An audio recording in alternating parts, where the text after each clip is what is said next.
When you look back on Lupin III Part 2, you notice just how bizarre and unhinged the series got, which many might call its standout element. But there's something to be said for the times it took a more traditional path. By the time it entered its second year, the show already had plenty of wacky and ridiculous stories, and perhaps needed some more down-to-earth stuff to balance it out. Episode 30, The Wind in Morocco Is Hot, is a relatively simple adventure that's more about the action than an intricate storyline. Plot-driven, not narrative-driven, if that makes sense. And it is a solid plot. In Morocco, Lupin and Zenigata are captured by a splinter cell of the Foreign Legion, which is planning to take over the country, coercing them into joining their ranks by imprisoning them. The two end up bound together and have to team up to escape their fate. Zenigata has always been a metaphorical ball and chain for Lupin, a persistent thorn in his side. It's nice seeing that represented as a physical restraint this time, giving a plot reason for the two to be brought together like this. What I really like is that the two don't really reach any understanding when it's all over, or make any kind of amends, or let each other run free.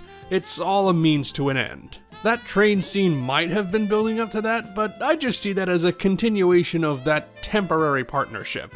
Both of them want to see this through to the end, and once it's over, it's business as usual. And you kind of figure that's what will happen. It doesn't set itself up as some intricate character study, just a temporary team-up so the two can get one up on their captors. You shouldn't go into this episode expecting anything deep. It's more about having fun and dialing things up just a bit, making for a tense and entertaining ride. The character designs really work here. It's smooth and energetic without feeling too cartoonish. Yuzo Aoki served as an animator on this episode, specifically on the commander, and his looser style is a nice fit for this episode. The tone and worldly nature of Part 2 had already been established by this point, but it was still fresh as well. I think if this episode were produced in the later cores, it'd feel a bit too standard. It's not the most serious story, but it relishes in having fun in the adventure. There are stakes, there's some drama, but it's mostly a fun romp, specifically in the second half. It's very classic boys adventure novel, if that makes sense. You could also make the comparison to Indiana Jones,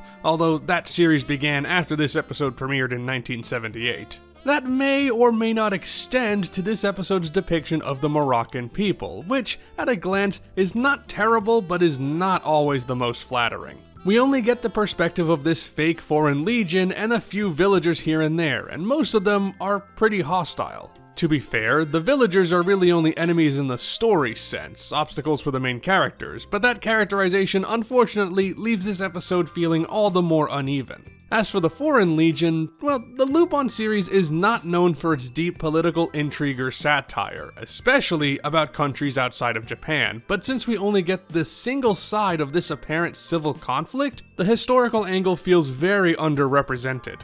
Arguably, that makes the Moroccan depiction even worse, considering that the villainous nature of this military rebellion inevitably paints the imperialist perspective as the better option without a figurehead represented there.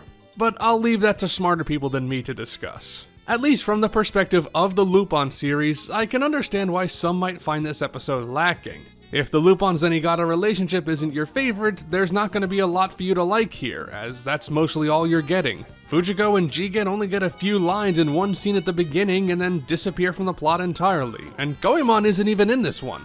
It's also not the most energetic episode. It's kinda slow to start, with its opening set piece not really going anywhere besides giving Lupin a reason to be caught, and not picking up speed until the second half. Like I said, there's some tension and drama here, but it's not the best Part 2 episode on that front. You can understand why the characters would feel like they're in danger, but the audience never really buys that. The Wind in Morocco doesn't reveal much about Lupin and Zenigata, but I like that these two are both headstrong in their own ways in this episode, and they both feel restricted by the other. There's no real melding of minds here, no great plan where they both have plenty of input. They're basically improvising the whole way through, and that's fun to watch, but it doesn't really provide another thread in the Lupin-Zenigata relationship.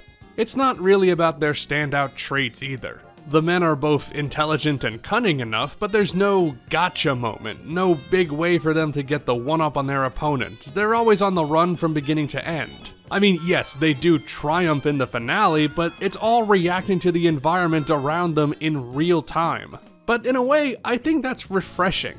Too often in Lupin, there's some big implausible show-offy moment where the thieves reveal that they've had the upper hand on their oppressor the entire time, showing us some ridiculous way that they've turned the tides. The wind in Morocco Is Hot is far less Holmesian in that way, and is more concerned about the thrill of the adventure. That Indiana Jones comparison just makes an increasing amount of sense the more I think about it.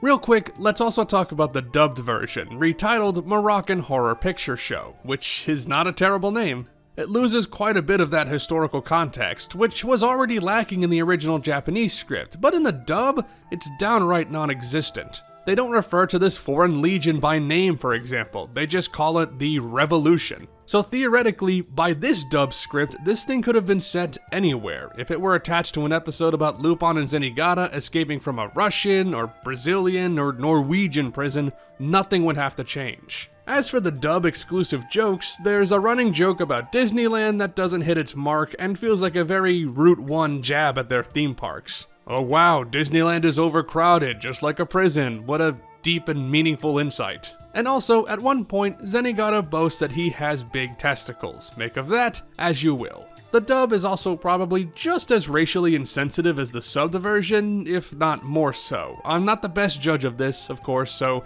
don't take my word for it.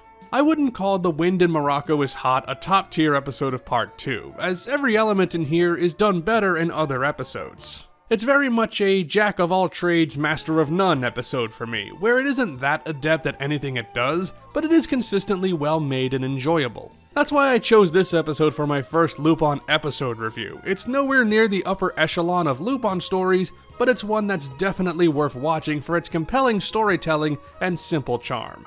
Let me know down below which Lupin III episodes you want to see me talk about next. I want to do little videos like this to highlight some of the more interesting episodes of this anime, and since a full rewatch of Part 2 is coming up soon for this channel, a couple of its episodes were on my mind.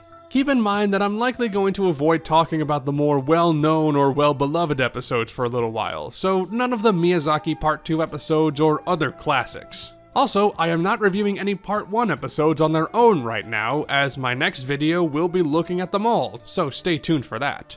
I don't know how often I'll do those episode reviews, but you can expect to see some in between larger projects. But for now, thanks so much for watching, leave a like and a comment down below, subscribe if you want to see more, and again, let me know what Lupin episodes you want to see me talk about next.